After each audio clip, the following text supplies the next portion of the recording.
परमात्मा को पाने तथा उसका वास्तविक लाभ प्राप्त करने के लिए पवित्र बाइबल में प्रमाण है कि प्रभु ने मनुष्य को अपना ही स्वरूप बनाया। 6 दिन में सृष्टि रचकर 7वें दिन विश्राम किया। कुरान शरीफ में प्रमाण है कि हजरत मोहम्मद को खुदा स्वयं कह रहे हैं कि मैंने तुम्हें उस परमात्मा की महिमा बताने के लिए भेजा है। वो परमात्मा कबीर है जिसने 6 दिन में सृष्टि रची तथा 7वें दिन तख्त पर जा विराजा।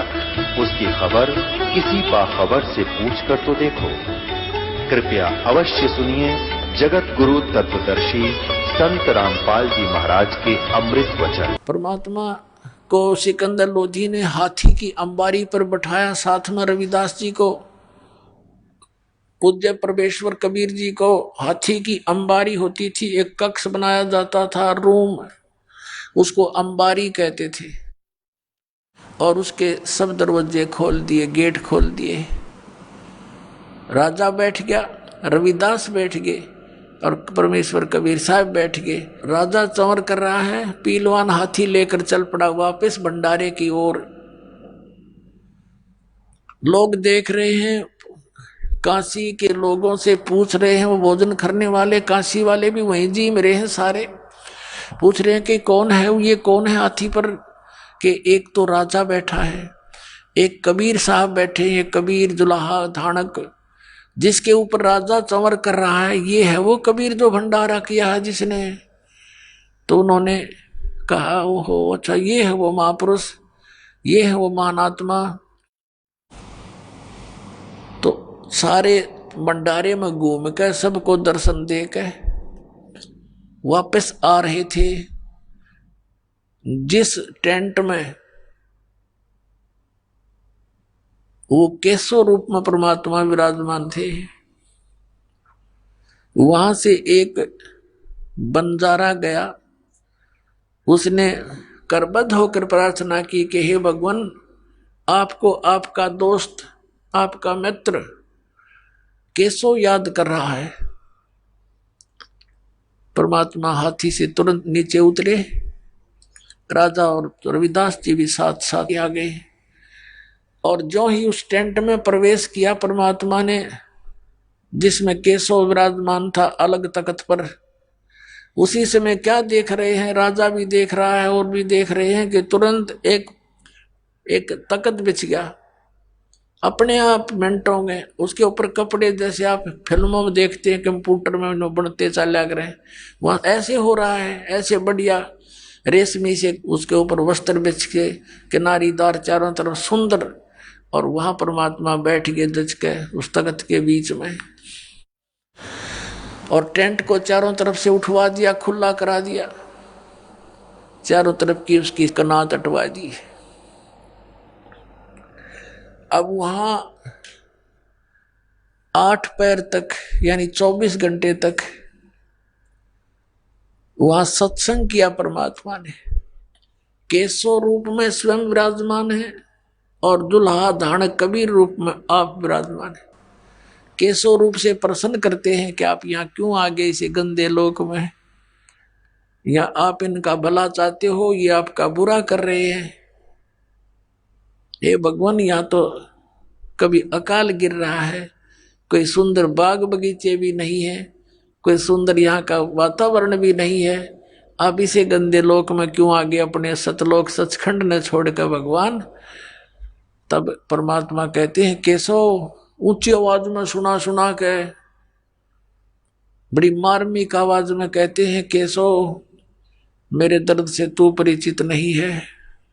ये सब मेरे बच्चे हैं, जिनके बच्चे दुखी हो माता पिता कैसे चैन से रह सकते हैं। इनको अज्ञान से भर दिया इन नकली गुरुओं ने। यहाँ का भगवान काल है, ये इनको खाता है और ये सोच रहे हैं ये बड़ा अच्छा भगवान है, इसने यहाँ काजू किस्मत सेब संतरे ये दे रखे, आहार बढ़िया धरती पृथ्वी दे रखी है। और ये भूल जाते हैं कि इनके बच्चों को कौन मार रहा है, इनके माता पिता को कौन मार रहा है। ये तो इसने यहाँ पर ऐसे पाल रखे हैं जैसे कसाई बकरे पालता है केशव, जैसे कसाई बकरे पालता है, उनके लिए सब सुविधा देता है।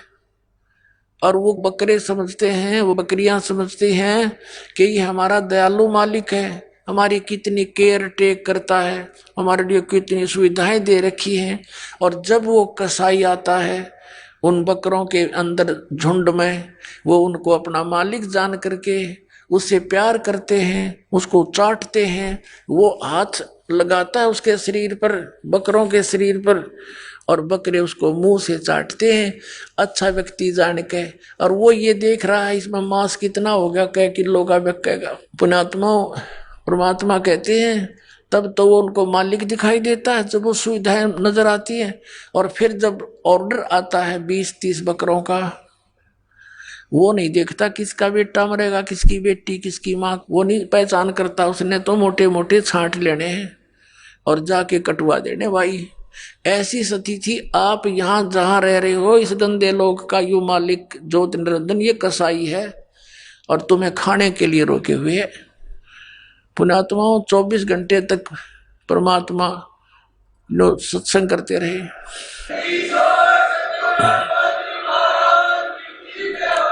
अब बैठ के चारों तरफ लाखों व्यक्ति वो इकट्ठे तक करे थे उन ढेडों ने, दुष्टों ने, परमात्मा को नीचा दिखाने के लिए। और वो परमात्मा के काम आगे उसके बच्चे इकट्ठे हो गए, क्योंकि जितने भी साधु संत महंत बने हैं, ऋषि गुरु बने हैं, ये बहुत अच्छी आत्मा होती है। परमात्मा की तरफ में घर भी त्याग देते हैं, लोक लाज भी छोड़ देते हैं, फिर ये काल के दूतों के फंस जाते हैं, इनका जीवन नष्ट कर देते हैं, अज्ञान से भर देते हैं। तो अच्छी आत्माएं थी, भगवान के लिए भटक रहे थे। उन्होंने सुना मालिक का सत्संग 8 पैर तक है, होए होए गद गद हो गए सारे, चारों तरफ बैठ कर नाम लिया कई लाखों ने। इस प्रकार कबीर परमात्मा के 64 लाख शेष हो गए थे पुण्यात्मा उस समय, जिसमें भारतवर्ष कितना बड़ा था। अफगानिस्तान, बलोचिस्तान, पश्चिमी और पूर्वी पाकिस्तान, इराक, ईरान, गढ़, वो गजनी तक, ये सारा बलख बुखारे तक, इराक, ईरान तक, ये सारा भारतवर्ष था।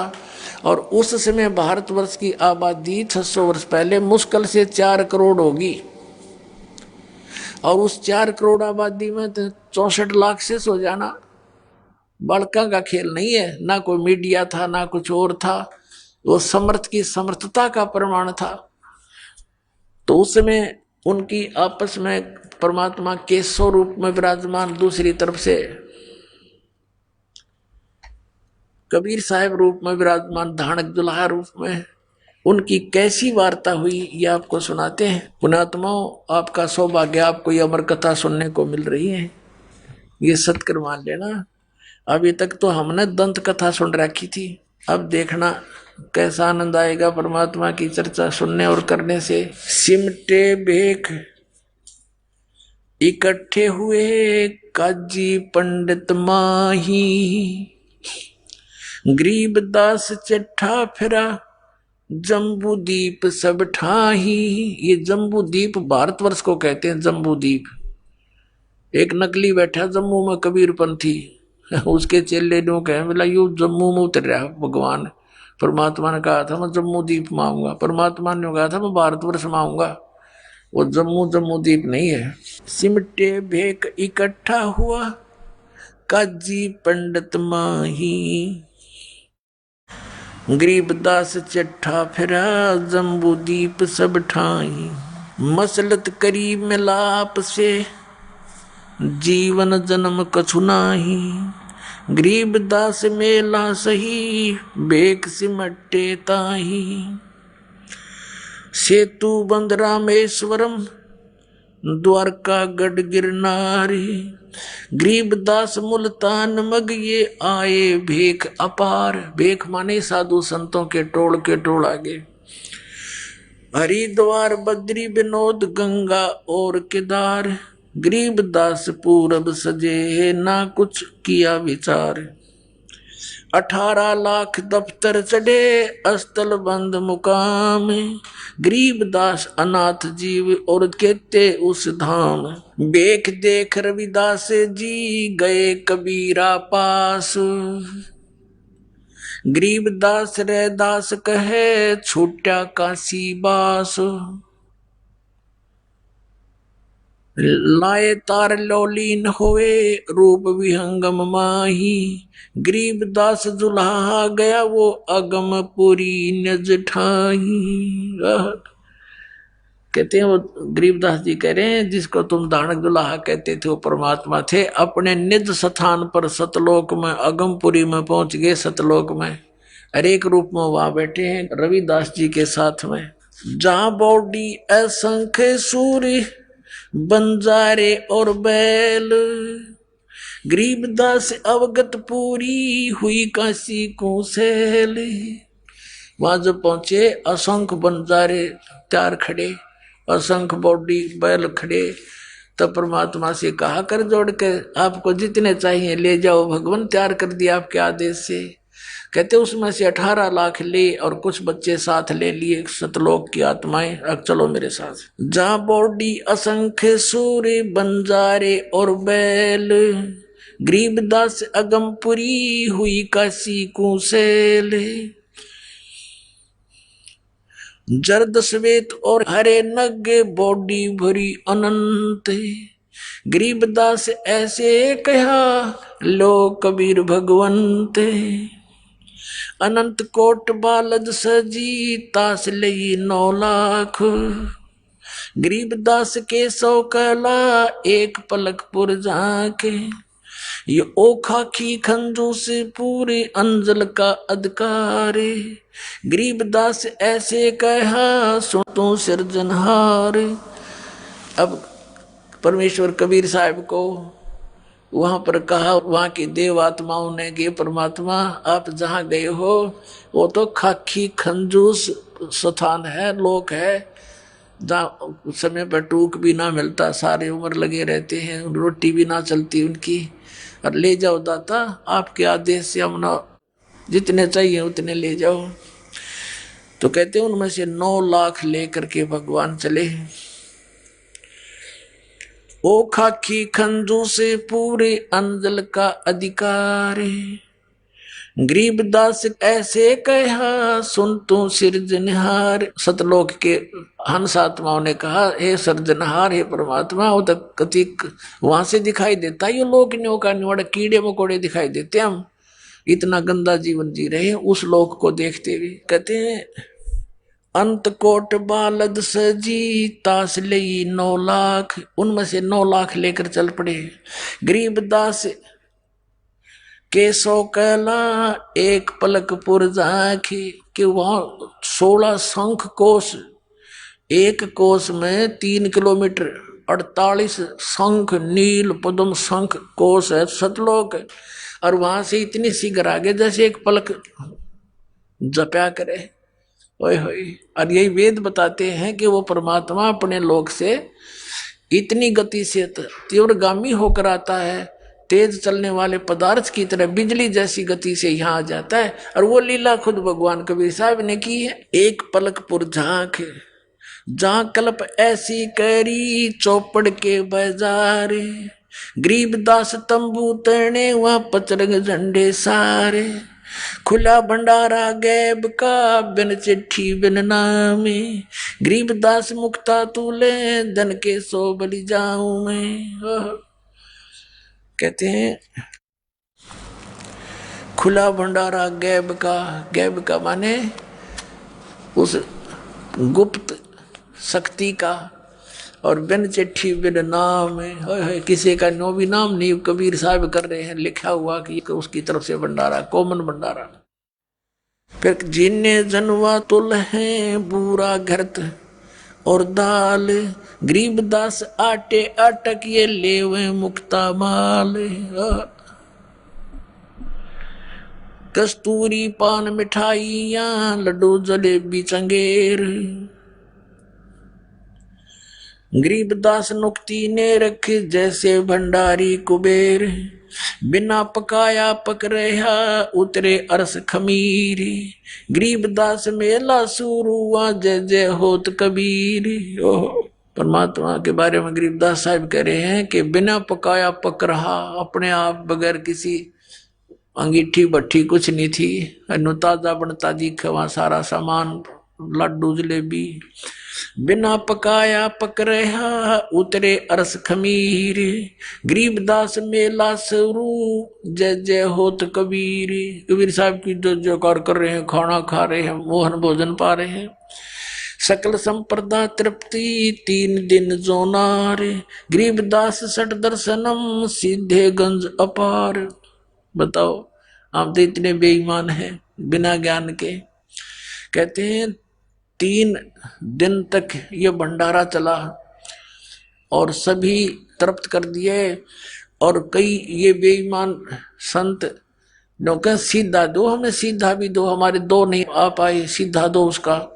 उसके लिए क्या होता है, आटा, घी, खांड और वो न्यारे तो ले जाओ बेईमानो, हड़ के भगवान के घर में काटा है।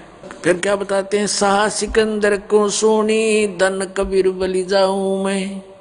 गरीबदास मेले चलो मम हृदय दर पाऊं। सिकंदर लोधी जब वहां गया, भगवान से वार्ता की, वो कैसे चित्रार्थ की आदरणीय गरीबदास साहिब जी ने। शाह सिकंदर को सुनी धन कबीर बल जाऊं। गरीबदास मेले चलो मम हृदय धर पाओ। अब सिकंदर लोधी कहता है कि भगवान एक बार चलो उस मेले को देखो, आपकी जय जयकार हो रही है, आपने कितने रंग ला रखे हैं, और मेरी छाती पर पांव धर कर चालो मेरे दाता।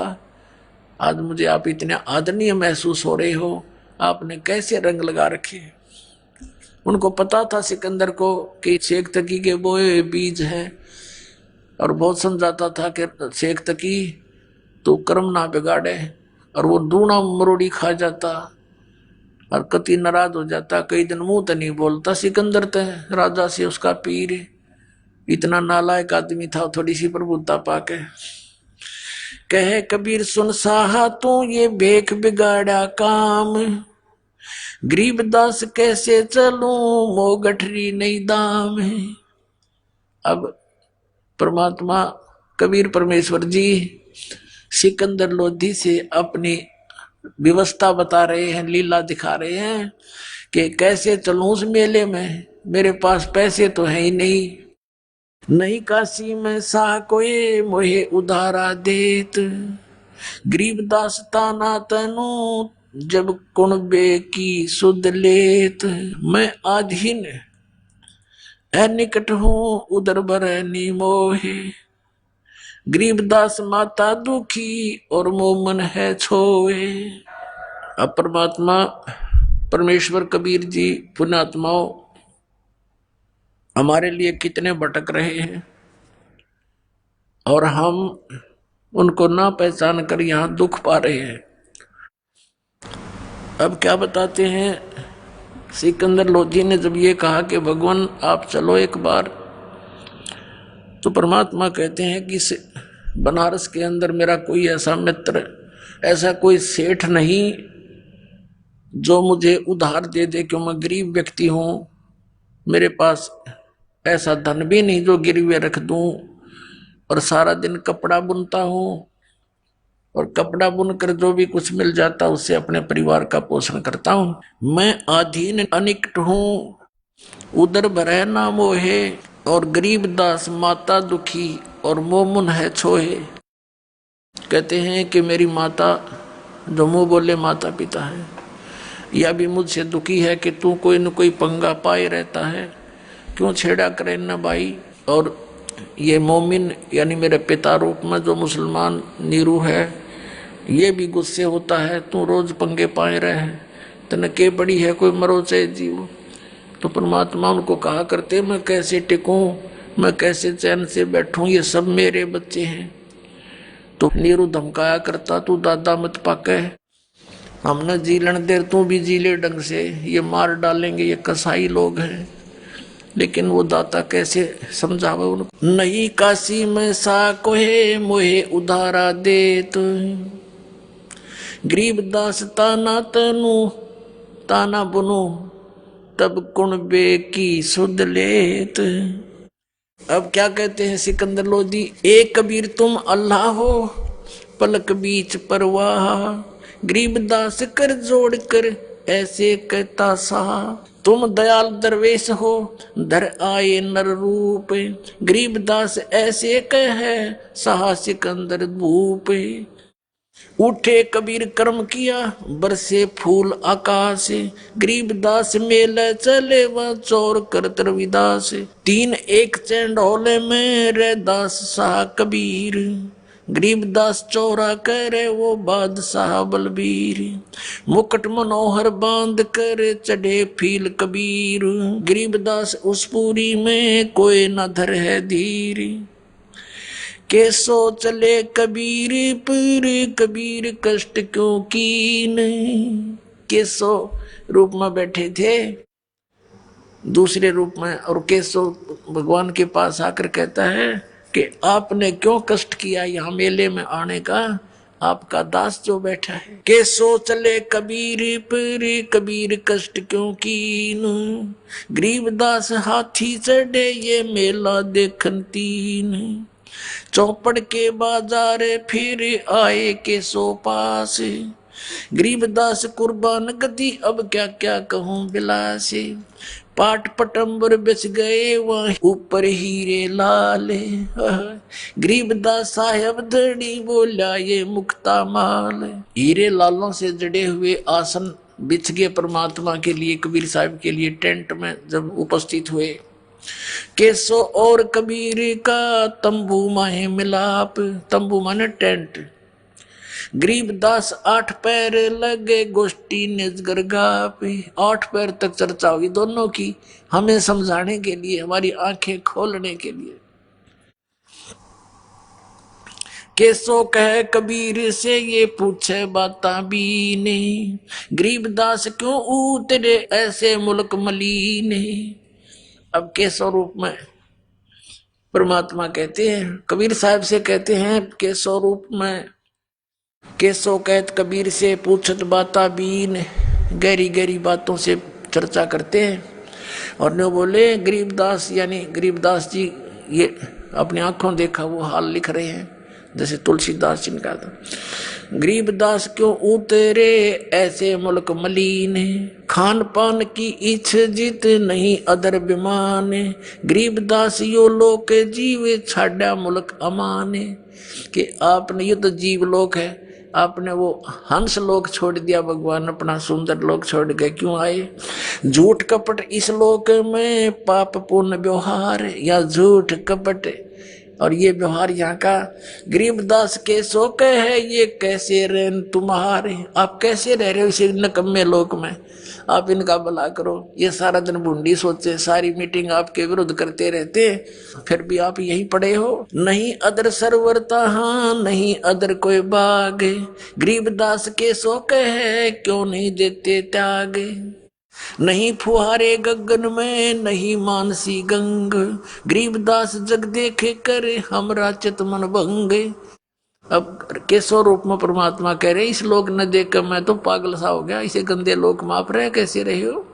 या ना को फुहारे छूट रहे हैं अपने आप, क्योंकि सतलोक में जो वस्तु है यहाँ के स्वर्ग में भी नहीं है, वो सुख वहां पर है। नहीं नगर है नूर के नहीं बगरतिस हीर। गरीबदास के सो कहे तुम क्यों कर रहो कबीर। धन कबीर कुर्बान जा ऐसी रेन तुम्हारे। गरीबदास के सो कहे इसने छोड़ गीत संसार। छोड़ इस गंदे लोक न, चलो अपने लोक में चलते। धन कबीर कुर्बाने जा तेरे पल पल चरण जुहारे। गरीबदास तय क्यों तजे वो सुंदर फल आहार सतलोक के। या पौमी है छार की या मुर्द परोसी पिंड। गरीबदास के सो है या चरण धरे सिर डंडे। कहती है पृथ्वी ऐसी बना रखी इसमें सूक्ष्म जीव चींटी मकोड़े कीड़े, इसके ऊपर पैर रखते भी पाप लगे। आप यहाँ कैसे रह रहे हो। नरक भरे तिस उदर में ये रुद्र बरी सब दे। गरीबदास के सो है या मुनसो मुख खे। राम नाम कैसे फूरे ये नरक नगीन शरीर। गरीबदास के सो है विलंबे कहाँ कबीर। परमात्मा दूसरे रूप में बता रहे हैं कि केसो ये कह रहा है कि इनके शरीर में तो ब्लड बह रहा है, खून चल रहा है, अंदर बिष्टा थूक कफ पेशाब और ये सब कुछ अंदर भरा पड़ा है। कभी बीपी आई, कभी लो, कोई टेंशन, कभी लेने की चिंता, कभी देने की। इनसे भक्ति आप कराओगे कैसे? इनमें कैसे राम नाम जपेंगे? ये बेचारे, ये तो बुरा हाल कर रखे इनका। तो पुण्यात्मा, या भक्ति भी भगवान कराओगा आप तो, ये सत्कर मान लेना।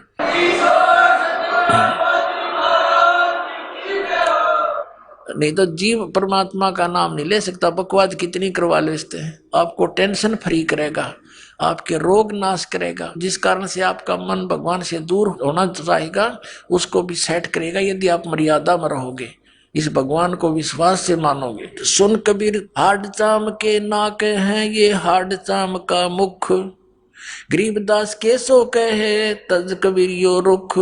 राम नाम कैसे फूरे, राम नाम कैसे जपेंगे? ये नरक नगीन शरीर, इनका शरीर में नरक भरा सारा।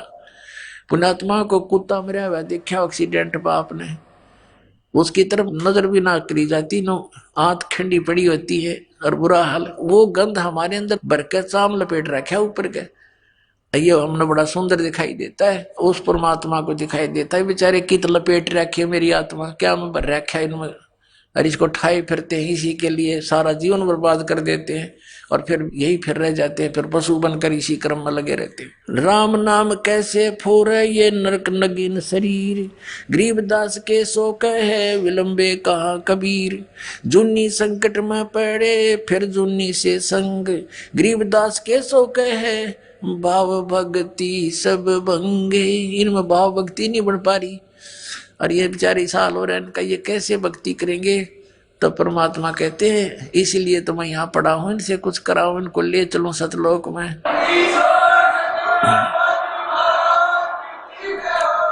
100 योजन पर लगत है या दुनिया की गंदे, गरीबदास के सो कहे ये हाड चाम का फंदे। यहाँ से 100 योजन, एक योजन होता है 4 कोस का, एक कोस होती है लगभग 3 किलोमीटर की। अब कहते हैं 100 योजन यानी 1200 किलोमीटर दूर तक, ऊपर तक यहाँ की दुर्गंध जाती है। यहाँ खान पान से जो मल त्यागते हैं, इससे श्वासों से, कहते हैं 100 योजन तक तो इनके शरीर की गंध जाती है, वहां भी बदबू आती है। और ये इसका इस शरीर के अंदर बैठे बेचारे, ये भक्ति कैसे कर पाएंगे? तो परमात्मा कहते हैं मैं भक्ति कराने के लिए ही भटक रहा हूँ, इनको सारी सुविधा दूंगा, इनको मैं आप भक्ति कराऊंगा, इसलिए तो मैं आप बैठा हूं ना, तो काली न भक्ति करने दे, इनकी दुर्गति कर रखी है। तो सुन कबीर सुर भेद हूँ केसो कसकंत, गरीबदास गंदे मनुष्य ये झगड़ा आन करनते। कहती है गंदे लोग आपके लिए झगड़ा करें, आपके साथ मार मार कर रहे हो, और आप इनको देख के खिला रहे हो, मोहन भोजन खिला रहे हो, और ये आपकी बुंडी सोचे। आप कैसे दयालु हो भगवान। बेष्टा जिनकी देह में ये मगन फिरे दिन रात, गरीबदास के सो कहे जम सिर जिनकी गात। ये कहती है मनुष्य आंडी पाके परे, और इनके अंदर कीड़ंगा भरा हुआ है, और काल इंतजार कर रहा है कब इसके सांस पूरे हो और इनको मार दूं। जैसे मुख्यमंत्री एक स्टेट का हेलीकॉप्टर से जा रहा था, अच्छी कहीं आगे मीटिंग लेनी थी, जाना था, जलसे करने थे, भाषण देना था, राय में एक्सीडेंट होगा, मर गया। कहते ये फूले फिरे और काल नु बाट देखे इसका कब श्वास पूरे हो, वहीं खत्म, 1 सेकंड भी ना छोड़ू। कहते कहाँ जन्मे कहाँ पाले पोसे, खूब लड़ाए लाडे, ना जाने इस देह के कहाँ खड़ेंगे हाडे। जहाँ समय पूरा हो जाएगा वही कड़च कर दिया, यूं 1 सेकंड भी नहीं दे सकता। बेष्टा जिनके उदर में ये मगन फिरे दिन रात, गरीबदास के सो कहे जिन सिर जम की घात। घात माने दाव लगाए बैठा ये काल, मारो इनको कब। अजब अहंकारी मनुष्य हैं सुन कबीर मम ज्ञान, के तो बहुत अभिमानी व्यक्ति हैं यहाँ के। गरीबदास के सो कहे इनको कैसा दान और ज्ञान, इनको क्या ज्ञान दोगे, के ध्यान लवाओगे इनका। अपने आत्माओं यूं बताना चाहूँ तुम कितने अच्छे हो, ये और ही बता रहे हैं, और तुम मेरे बच्चे हो, इसलिए तुम्हें अच्छे बनाने के लिए मैं यहाँ भटक रहा हूँ, बुरा कहा रहा हूँ, गुंडा कहलाता हूँ, मार मार मेरे पीछे हो रही है, मैं तुम्हारे लिए भटक रहा हूँ, पहचानो मुझे। अजब अहंकारी मनुष्य है, सुन कबीर मम ज्ञान, गरीबदास के सो कहे इन कैसा ज्ञान और ध्यान। सुन कबीर मन भावने तुम्हारी बात अगाध, गरीबदास के सो कहे तुमसे तुम ही साध। केशव कहता है कि तेरी जैसी हिम्मत मैंने नहीं देखी किसी की, तेरे जैसे साध हमने नहीं देखे। परमार्थी ये तुम्हारे साथ बुरा करते, आप इनका कितना भला सोच रहे हो। अब परमात्मा कहने लगे केशव से, क्योंकि अपने डबल रोल में सबको सत्संग सुना रहे हैं। सुन केशव अब बंद ना कह कबीर संदेश, गरीबदास सर्वलोक में है हमारा प्रवेश। क्यों सब लोकों में मेरा प्रवेश है, सबका मैं धारण पोषण करता हूँ। और पुण्यात्माओं यही हमारे सदग्रंथ बताते हैं। श्रीमद् भगवद गीता अध्याय नंबर 15 के 1 से 4 और 16-17 श्लोक में कहा है कि ऊपर को जड़, नीचे को तीनों गुण रूपी शाखा वाला संसार रूपी वृक्ष है।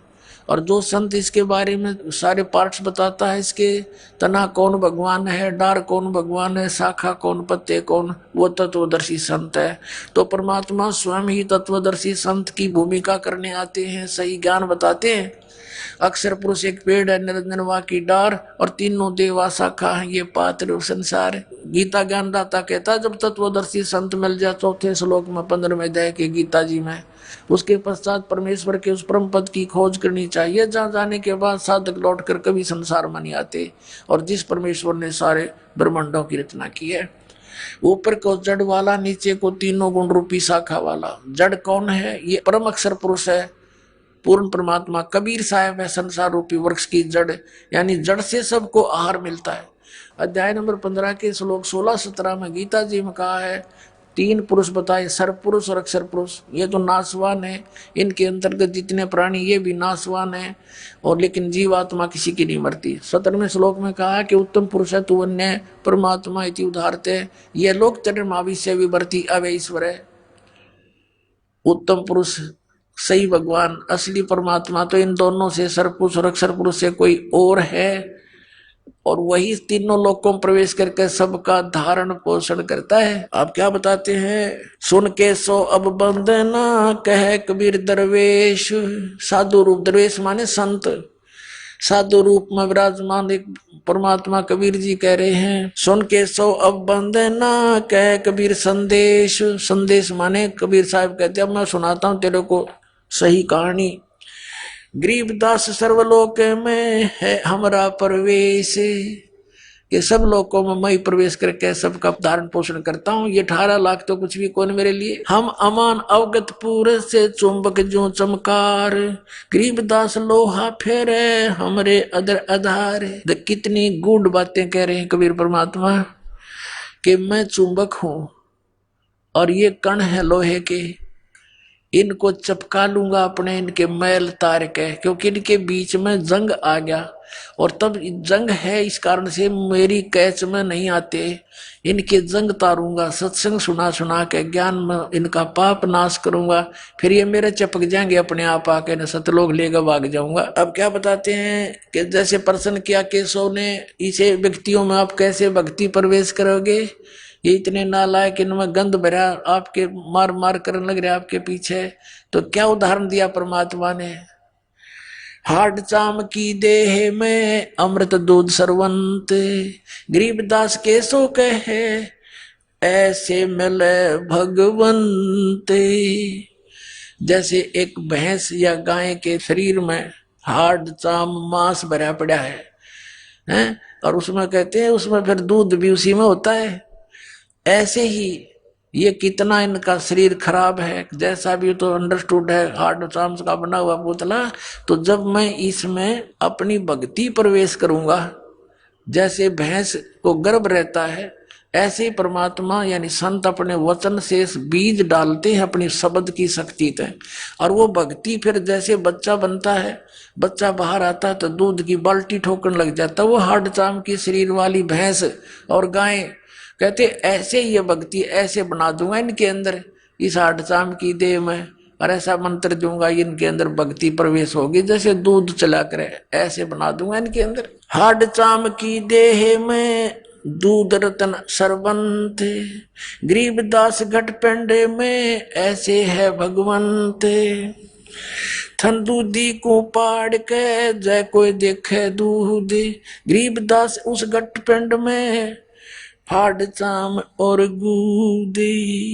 कहते थन दूधी ने चीर के, यदि माँ के सतन को, दूध को, गाय के सतन को या चीर के देखे, कब? जब तक उसको बच्चा उत्पन्न नहीं हुआ है, उससे पहले अगर उस पूरे शरीर का ऑपरेशन करके देख ले, मैं भैंस का या गाय का दूध नहीं पावे, और फिर उसी हाडचाम, उसमें हाडचाम मिलेगा, और फिर उसी के अंदर फिर दूध की बाल्टी भरने लग जाती है। तो ऐसा प्रोसीजर है एक, तो वो अपनाएंगे ये भक्त बच्चे, नाम लेंगे, इनके अंदर भक्ति ऐसे पले फूलेगी। फिर परमात्मा कहते हैं जैसे माता गर्भ को रखे यतन बना, और ठेस लगे तो छन्न हुआ तुम्हारी, ऐसे भक्ति जा। अब नाम ले लिया, मर्यादा रखी नहीं तो खराब होगी भक्ति आपकी। सबसे पहले मर्यादा है, मर्यादा बिना भक्ति बन नहीं सकती। जैसे माता गर्भ को, किसी बहन बेटी को गर्भ रहा हो, अब उसके विषय में वही जानती है, कितनी चिंतित होती है, करवट लेती है, तब भी न सोचे भगवान कहीं मेरे बालक का ठेस ना लग जा, झटका ना लग जा, दाब ना आ जावे और ये खराब ना हो जा। चलते फिरते भी ऊंचे नीचे पैर रखते समय भी डरती है कहीं बच्चा ना गिर जा। फिर भी और भी खान पान की बहुत सावधानी बरती है। कहते हैं जैसे माता गर्भ को रखा यतन बना, और ठेस लगे तो क्षण हो जा तुम्हारी, ऐसे भक्ति जा। तो ऐसे ही गर्भ यानी भक्ति गर्भ उसी दिन प्रारंभ हो जाता है जिस दिन आप मंत्र प्राप्त कर लेते हो। फिर इसको बहुत सावधानी से रखना बच्चों, नहीं तो ये तुरंत खराब हो जाती है। योग सत्तर हमें ज्ञान दिया, जीवन समझा एक, गरीब दास घर घर फिरे, ये दरे कबीरा बेख। सत्रयुग सेवन किए किने न बूझी बात, गरीब दास मैं समझावत हूँ, ये मोहे लगावे लात। कबीर साहब कह रहे हैं कि 70 युग नौकारम 70 बार कह लीजिए, यानी बहुत बार। 70 युग का अर्थ है यहाँ पर बहुत बार। तो कहते हैं मैंने 70 युग ज्ञान दिया और जीव ने समझा एक। और गरीबदास जी कहते हैं गरीबदास घर घर फिरे, यो भगवान कबीर धरे भेख। जिंदा महात्मा रूप बना के धर्मदास जी को मिले, धर्मदास जी को ज्ञान समझाया, गुस्से हो गए तो हमारे देवताओं की बेइज्जती करता, तो मुसलमान है, मैं तेरी शकल देखना नहीं चाहता। अब परमात्मा उठ के चल पड़े, अक देख भांग प्या रखिए काल ने इनको। और फिर धीरे धीरे वो धर्मदास समर्पित हो गया, रो अपने पिछली बातों को जो वार्ता करी थी, भगवान मुझे माफ कर दो, मैं पापी प्राणी, मैं नीच हूँ मालिक, मैं पहचान नहीं सका आपको। और पहले वो गाल दे था। ऐसे पुण्यात्माओं जब दो लड़का निकम्मा शराब पी रखी हो, बाप को भी गालियां दे, और जब उसकी शराब उतर जाए वो रोया करे, अच्छी आत्मा का कुसंगत में गिर जाता है तो, और माफी मांगता, पिताजी गलती होगी मेरे ते, पता नहीं मैंने रात्रि में क्या कह दिया। तो ईविया सब का भांग प्यारा की काल ने, तो परमात्मा इस भांग न उतारेंगे और फिर आप परमात्मा को पहचान लोगे। ऐसे आदमी नानक साहिब जी को मिले थे बेई नदी पर, पहले गोष्ठी की, दोनों ने मिलकर तो नहीं माने थे नानक साहिब जी, परमात्मा उठकर चले गए थे। उन्होंने भी यही शब्द कहे थे कि तू मुसलमान है और हिंदू देवताओं की बेइज्जती करता है, परमात्मा उठकर चले गए थे। लेकिन जख्मी हो गए थे नानक साहिब जी अंदर से कि सचमुच सारी सच्ची बातें हैं। फिर काफी दिन तक पुकार करते रहे, दोबारा फिर आए परमात्मा, ओह जिंदा महात्मा का रूप बना के बेई नदी में प्रवेश किया, सचखंड लेकर गए, वहां डूबने का बहाना कर दिया कि सोचेंगे डूब डाब गए ना कि तो ढूंढते फिरेंगे इसके शरीर ने। तो ऐसे ये क्या कहते हैं कि 70 युग हम ज्ञान दिया, जीव न समझा एक, गरीबदास घर घर फिरे, ये धरे कबीरा भेख। घर घर में जाकर हैं, अलख जगाते हैं, किसी को किसी रूप में समझाते हैं। जैसे इब्राहिम सुल्तान अदम के घर पे गए, कभी रहबारी बने, ऊँटों वाला बने, कभी यात्री बने, कहीं बांदी बन के सेज बिछाई, फिर कुत्ते लेकर जंगल में बैठ गए।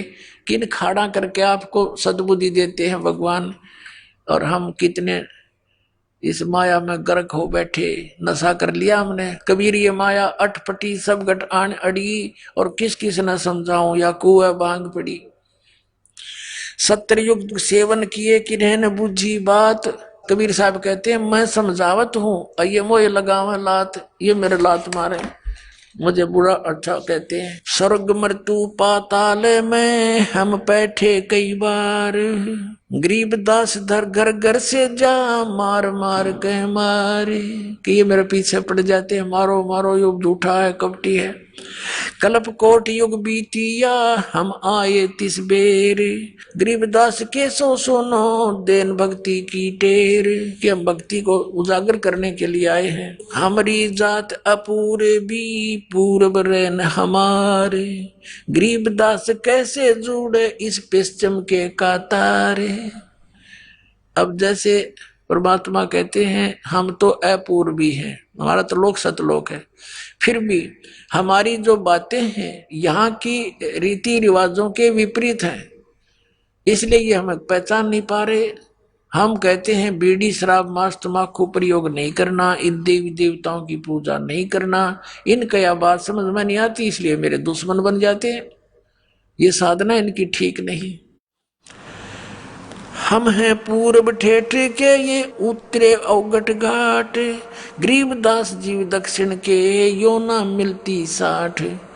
जैसे उत्तर के रहने वालों की और दक्षिण में रहने वाले अपने यहाँ के भारतवासियों की सारा कल्चर विपरीत है। वो मांस खाते हैं, उनकी सारा दिन पान थूकते रहते हैं, और यहाँ वालों की उनको पसंद नहीं। तो इस प्रकार कहते हैं हम समझो उत्तर और दक्षिण वाले हो करके हमारी ऐसी रीति है, ऐसी बातें हैं, तारा गले ना उतरती, और ये सच्ची है। अनंत कोट बाजी जहां रचे सकल ब्रह्मंडी, गरीबदास मैं क्या करूं यो काल कर जीव खंडी। अब परमात्मा कहते हैं मैं इतना समर्थ हूं। कबीर साहब कहते हैं अनंत करोड़ ब्रह्मांड रच रखे मैंने, ये रचे सकल ब्रह्मांड, और सभी जीवों की उत्पत्ति मैंने की, मैं इतना समर्थ हूं। और फिर कहते हैं गरीबदास मैं क्या करूं यो काल करे जीव खंडे। ये काल मेरे जीव को नाम तुड़वा देता है, मुझसे बहका करके अपने पाले में ले जाता है, और हमारी बात पर यो तसल्ली आने नहीं देता। तब धर्मदास ने कहा था भगवान जब आज ही ये आपको इतना आड़े अड़ रहा है काल, और आगे कलयुग तो आप बता रहे हो बहुत घोर कलयुग होगा, ऐसे जालिम लोग हो जाएंगे हैं, कोई सुनेगा नहीं, लज्जा नहीं रहेगी, बड़े छोटे की आन कान नहीं रहेगी, तब कैसे समझाओगे। तो परमात्मा ने कहा था वो जादू जंत्र मेरे पास है, मैं कैसे समझाऊंगा, पर तुझे भी नहीं बताता, पर तू बताना नहीं जो मैंने मंत्र मंत्र तुझे दे दिए। अब परमात्मा ने ये शिक्षा देनी थी आपको। चौथा युग आ गया पुण्यात्माओं, जनता को जरूरत नहीं थी पढ़ने की, ब्राह्मण लोग पढ़ा करते सदग्रंथों को, और उनने जो ज्ञान बता दिया उसको फाइनल मान के उसी आधार से पूजा करा करते थे वो, और सुखी रहते थे। क्योंकि घना चतुर होते आदमी घना दुखी हो जाए, ये हम घने चतुर हो गए, भक्ति छोड़ दी क्योंकि किसी ने देखा भगवान क्यों, नास्तिक हो गए, गलत साधना करने से लाभ हुआ नहीं। लेकिन ये शिक्षा भी इसलिए देनी पड़ी कि आप भगवान को पहचान लोगे। अब इस प्रसंग को पूरा करते हैं। अब वहां लाखों व्यक्तियों ने उपदेश लिया, केशव और परमात्मा का चर्चा सुनकर सबको दोहर देकर विदा किया। अंतिम दिन सब जाने लग रहे थे, उधर से अपना टेंट तंबू इकट्ठे करके बैलों पर लाद लिए सब बंजारों ने, जो साथ में आए हुए थे सतलोक के बच्चे हंस आत्माएं। और वहां खड़े हैं कबीर केशव, शेख तकी, सिकंदर लोधी, परमेश्वर कबीर जी और केशव जी, और बहुत सी जनता भी शेष वहां खड़ी थी। तब वो बैल चल पड़े, बंजारे भी साथ, वो सतलोक से आई हुई आत्माएं वो भी चल पड़ी। तो उन्हें सामने गंगा को पार करना था। गंगा का पानी एकदम डाउन हो गया और घुटने घुटने पानी रह गया। और वो पार हो गए, सारे निकल गए बाहर। तब सब देख रहे हैं कि एकदम गंगा उतर गई, एकदम इतना डाउनफॉल हो गया इसमें। और वो बाहर जाती फिर इतनी फुल स्विंग पे आश्चर्य व्यक्त कर रहे हैं, तेरा गजब हो, ये इतनी जल्दी या फिर भड़काएगी, ऐसा क्या हो गया इसमें। वो के जाने परमात्मा खड़े तेरे पास, तुम्हारे पास में हम जीव हैं। तो फिर सिकंदर ने कहा कि हे केशव, आप जाओ, आपके बैल चले गए हैं, आपके साथी दूर चले जाएंगे वो। तब देखा उन्होंने सारा, क्या कहाँ गए। जब देखा इधर तो कहीं कोई बैल नहीं, कोई बंजारा नहीं, नहीं तो 9 लाख बैल और कम से कम 50,000 वो भगत आ रहे। और वहां तो 6 किलोमीटर तक इधर लाइन लाग जाए उनकी, वहां देखा कुछ भी नहीं। तब वो कहता सिकंदर कि कहाँ गए वो बंजारे और बैल। परमात्मा बोले जहां से आए थे वहां गए। और उसी समय केशव खड़ा था। केशव जो का त्यों शरीर केशव वाला, कबीर परमेश्वर में समा गया, अकेले कबीर साहब रह गए। बोलो सतगुरुदेव।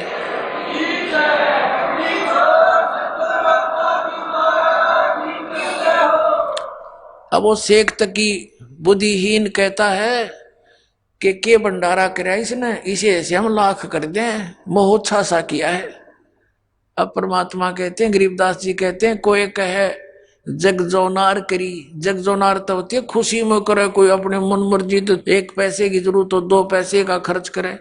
एक मोह होता है मजबूरी, कोई बता देता है गुरु ब्राह्मण के इसका ऐसा करना जरूरी है, उसमें 10 रुपए की आइटम को न सोचेगा 2 रुपया में काम चला दूं, उसको महुछा बोलते हैं, ऐसा धर्म करने वाले को।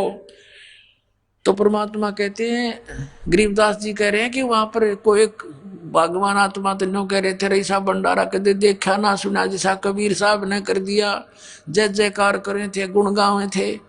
और शेख तकी नो कह के भंडारा करा इसने तो महुछा सा करा है, रोते हुए लाया है पैसे। तो कहते हैं कोई कहे जग जोनार करी, कोई कहे महोछा, बड़े बड़ाई करा करें यो गाड़ी काटे ओछा। आइए अब हम उन श्रद्धालुओं के अनुभव जानते हैं जो जगत गुरु तत्वदर्शी संत रामपाल जी महाराज जी से दीक्षा प्राप्त कर चुके हैं तथा उनके द्वारा बताए गए भक्ति मार्ग पर चल रहे हैं। सर नमस्कार। नमस्कार सर। सर क्या नाम है आपका? मेरा नाम जी सुखदेव सिंह है जी। कहाँ से आए सर आप? मैं जी जिला करनाल, तहसील निस्संग, गांव अमूपुर का रहने वाला हूँ, हरियाणा में। सर संत रामपाल जी महाराज के शरण में आने से पहले आप क्या भक्ति साधनाएं करते थे? आप किन देव देवताओं की भक्ति करते थे? मैं जी सिख समाज में रहने के उसमें ना कल्ले गुरु ग्रंथ साहब को मानता था और किसी को नहीं मानता था। गुरुद्वारे में जाता था और गुरु ग्रंथ साहब के बारे में सब कुछ जानते थे, थोड़ा बहुत जो जानते थे उसी की भक्ति करते थे, किसी की भक्ति नहीं करते थे। और सर संत रामपाल जी महाराज के शरण में कैसे आए आप? मैं जी बीमार था, मेरे को इस आंत में जख्म थे, जो 2 आंत होती है ना, इसमें जख्म थे और लीवर में जख्म थे।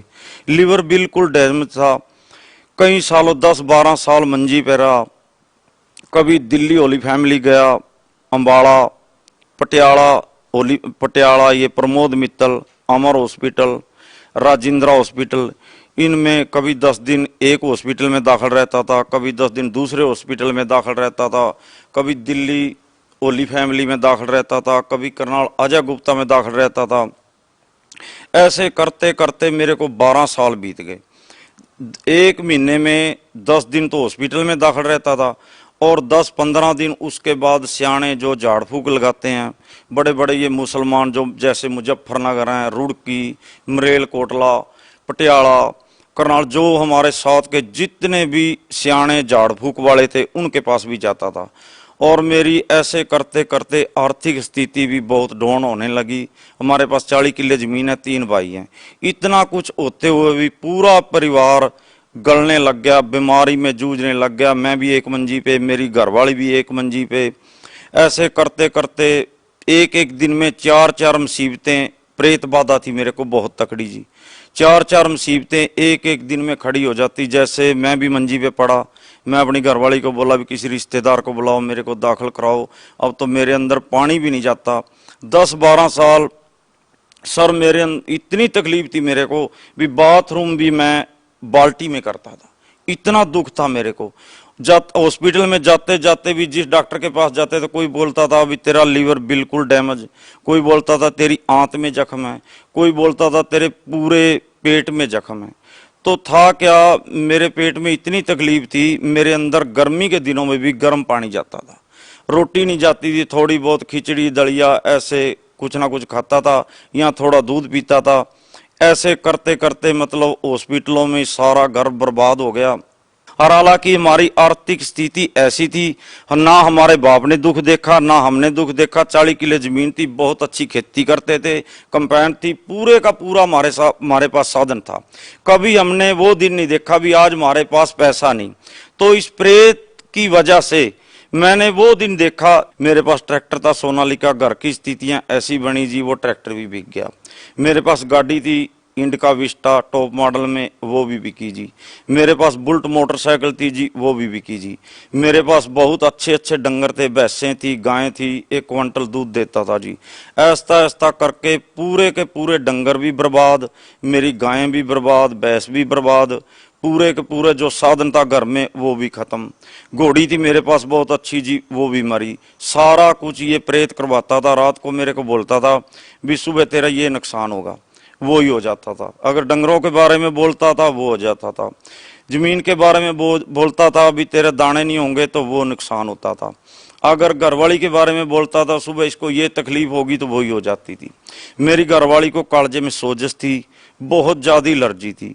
वो एक वजह से और ज्यादा परेशान थी कि उस पे दवाई नहीं खाई जाती थी उसे।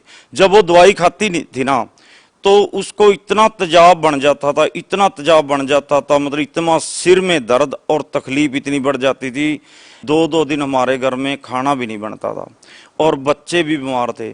मेरा बड़ा लड़का स्कूल में गया जो 5वीं क्लास में पढ़ता था, उसको मास्टर छोड़ के गया, बोला अंकल जी इसको बुखार हो गया। बुखार की वजह से करनाल दाखिल करवाया हमने हॉस्पिटल में। तो 1 महीना दाखिल रहा, इस ये साइड उसकी सारी बंद होगी।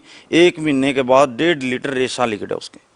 और छोटा लड़का था, मैं भी बीमार। मैं बोला मेरी घरवाली को सिर्फ किसी रिश्तेदार को बुलाओ, मेरे को दाखिल कराओ दिल्ली जाके, मैं होली फैमिली में दाखिल हूँगा।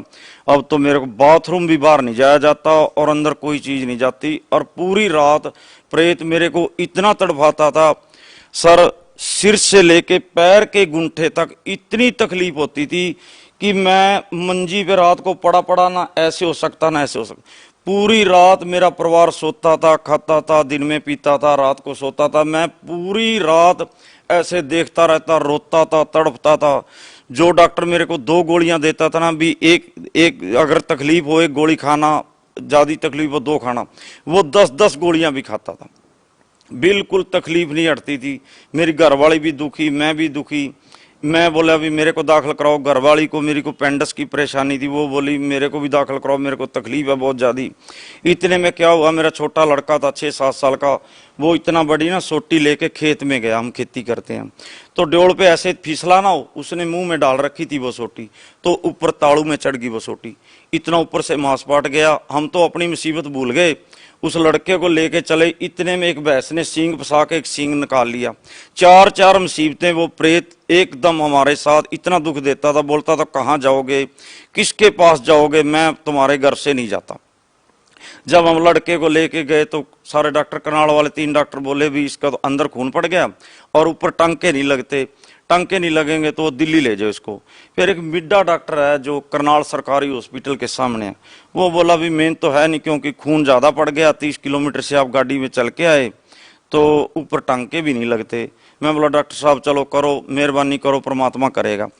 उसने ना टांके लगाए, टांके लग गए। जब टांके लगाए तो उसके बाद बच्चे को उल्टी आई, उल्टी से बहुत ज्यादा खून आया। बोला तेरा बच्चा बच गया, चलो कोई बात नहीं। 4 मुसीबतें। प्रेत एकदम उसकी जगह बना रखी थी, रात दिन दीवा लगाते थे उसका, बहुत पूजा करते थे, करवाता था जबरदस्ती। बोले यहाँ दीवा लगाओ, वहां दीवा लगाओ, देग लगाओ। सट्टे के नंबर भी मेरे को देता था। जो सट्टे के नंबर देता था वही सट्टा सुबह जो मैं नंबर लगाता था ना, करनाल जैसे जींद, कैथल, पेवा भी लगाता था, वो ही नंबर आता था। इतनी पावर थी उस प्रेत में। हमारा परिवार बहुत बड़ा परिवार है, 150 जी हम परिवार के। तो हर परिवार में 1-1, 2-2 मेंबर मुसीबत में, बीमारी में जूझ रहे हैं। मेरे जोटे ने ना जो मेरा बाड़ा था जहां भैंस रहती थी, वो गेट गिरा दिया। तो मैं गांव में गया, मेरी घरवाली बोली रात को डंगर लिकट जाएंगे, बहुत नुकसान करेंगे, तो आप इसको तो बनवाओ। मैं बोलिया मेरे से उठा ही नहीं जाता, इतनी बीमारी भी, मैं मंजी से उठ के बाथरूम नहीं कर सकता, मैं गेट का क्या करूं, मैं तो मरने लायक हो गया, अब तो मैं मरूंगा, तुम्हारा भी घर जाड़ दिया। इस कंगार पे था भगत जी, मैं भी मेरी जमीन बिकने का भी कोई वो नहीं रहा था, भी मेरी जमीन बिकेगी। सर आप इतनी सारी मुसीबतों से जूझ रहे थे, इतनी सारी परेशानी आपके ऊपर थी, दुखों का पहाड़ आपके ऊपर था, उन सारी बीमारियों से, परेशानियों से आपको कैसे निजात मिली? मेरे को जी संत रामपाल जी महाराज का शिष्य था जी, भगत था हमारे गांव का, वो भगत मिला, संत रामपाल जी महाराज का भगत मिला। वो मेरे को बोला भी अंकल आप बिल्कुल खत्म हो चुके हो, तो क्या बात? मैं बोला जी मेरे को प्रेतवाद है। वो बोला भी मेरे पास ना संत रामपाल जी महाराज के पास चलो, तो वहां तुम्हारा दुख का निवारण होगा। मैं बोला जी इन संतों के पास तो हम जाते नहीं, इन संतों को तो बिल्कुल हम ठीक नहीं समझते, हम तो अकेले गुरुद्वारे को मानते हैं। वो बोला अंकल आपने संत देखे नहीं, मेरे साथ चल तू, आपके दुख का निवारण होगा, आप बिल्कुल ठीक हो जाओगे। मैं बोले अभी बहुत, मैं तो मंजी से उठने के लायक भी नहीं, मेरे बाथरूम भी नहीं होता, अब मैं कहाँ जाऊंगा। मेरी घरवाली मेरे बच्चे बोले तो इतनी जगह गया, वार वार 12 साल हो गए तेरे को जाते, एक बार वहां भी चला जा। चलो रामपाल जी महाराज के जो भगत हैं इतने अच्छे हैं, उसको मैंने नौकर भेजा, वो बुला के लाया, गाड़ी में गए, तो मैंने वहां जाके संत रामपाल जी महाराज से नाम दीक्षा ली। सर संत रामपाल जी महाराज से नाम दीक्षा लेने से पहले आपके ऊपर दुखों का पहाड़ टूटा हुआ था, सर नाम दीक्षा लेने के बाद आपकी परेशानियां ठीक हुई या नहीं? हाँ जी, जब मैं संत रामपाल जी महाराज से नाम दीक्षा ली ना, तो उसी दिन से नाम दीक्षा लेने से मेरे को ना बहुत 25 पैसे आराम मिला, मेरे को नींद आई, मेरे शरीर में कुछ राम मिला। राम मिलने के कारण मैं फिर आश्रम में जाता रहा, दिन प्रतिदिन संत रामपाल जी महाराज मेरे को मिले। वो बोले बेटे ऐसा हो जाएगा जैसे 16 साल का लड़का होता है, बिल्कुल पहले जैसा हो जाएगा। मेरे को विश्वास नहीं हुआ, थोड़ा सा मैं बोलता ऐसे कैसे हो जाऊंगा, चलो ठीक तो हो जाऊंगा, पर इतना बढ़िया मैं नहीं हो सकता। पर दिन प्रतिदिन संत रामपाल जी महाराज जी मेरे को 8 दिन में 7 दिन में मिलते रहे, बेटे ऐसे भक्ति कर, बेटे ऐसे नाम मंत्र का जाप कर, बेटे तू ज्ञान गंगा पढ़े कर, कानों में लीड लगा के बेटे सुने कर। मेरे को कई बार संत रामपाल जी महाराज जैसे दिव्य दृष्टि का कारण सा कुछ बनता है साथ में आके, ऐसे मेरे को मिलते और मिलके मतलब मेरे को बताते। अब दिन प्रतिदिन मेरे को कोई मुसीबत नहीं। जो मेरी घरवाली थी जिसको कालजे में सोजिश एलर्जी थी, एक दिन भी आश्रम में नहीं गई, ना उसने नाम दीक्षा ली है, वो भी दंडवत प्रणाम करती है। फिर उसको भी विश्वास हुआ, मेरे बच्चों को भी विश्वास हुआ, नाम तो उन्होंने लिया नहीं, पर लेकिन वो संत रामपाल जी महाराज के आगे दंडवत प्रणाम करते हैं, पूरा उसको परमात्मा की तरह मानते हैं। मेरी घरवाली भी बिल्कुल ठीक, मेरे बच्चे भी बिल्कुल ठीक, मेरे जो पारिवारिक कोई भी परेशानी थी, आज मेरे को कोई भी परेशानी नहीं। मैं ऐसे ही हूं जैसे संत रामपाल जी महाराज बोले थे ना, बेटे 16 साल का बना दूंगा। आज मैं, उम्र तो मेरी 47 साल है, पर है मैं वैसे संत रामपाल जी महाराज की कृपा से 16 साल जैसा लड़के जैसा ही हूं मैं जी। सर भगत समाज को क्या संदेश देना चाहेंगे? जी भगत समाज को मैं यही संदेश, तो हमारे परमात्मा का है, हमारे गुरु जी का है। मेरा तो एक प्रार्थना है जी, कहनी मेरे भाई हैं, मेरी माता, मेरे भाई, मेरे बहन जैसे हैं, जो भी दुखी है, और तो नहीं जुड़ना चाहते, जो दुखी है ना, एक बार संत रामपाल जी महाराज की शरण में आए और अपने दुख का निवारण करें। ज्ञान तो उनको अपने आप ही हो जाएगा और उनका सबका भला होगा। किसी को कैंसर हो, किसी की रीढ़ की हड्डी में फ्रैक्चर हो, किसी का दिमाग खराब हो, मेरे दिमागी हालत भी बहुत खराब थी, तो सबका निवारण संत रामपाल जी महाराज ही कर सकते हैं, और इस दुनिया में कोई नहीं कर सकता। जितने मैंने 12 साल धक्के खाया ना, शायद ही किसी आदमी ने, शायद ही मेरे जितना बदनसीब आदमी इस दुनिया में होगा। तो संत रामपाल जी महाराज की शरण में आए और अपना कल्याण कराएं। सर बहुत बहुत धन्यवाद। सर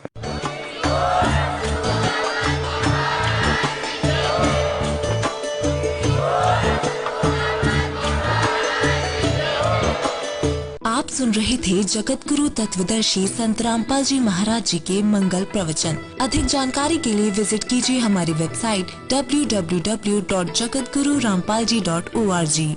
संत रामपाल जी महाराज जी के शुभ आशीर्वाद से पूरे विश्व भर में 500 से भी ज्यादा नाम दीक्षा केंद्र हैं, जिन पर संत रामपाल जी महाराज जी द्वारा ऑनलाइन निशुल्क नाम दीक्षा दी जा रही है। अपने नजदीकी नाम दीक्षा केंद्र का पता करने के लिए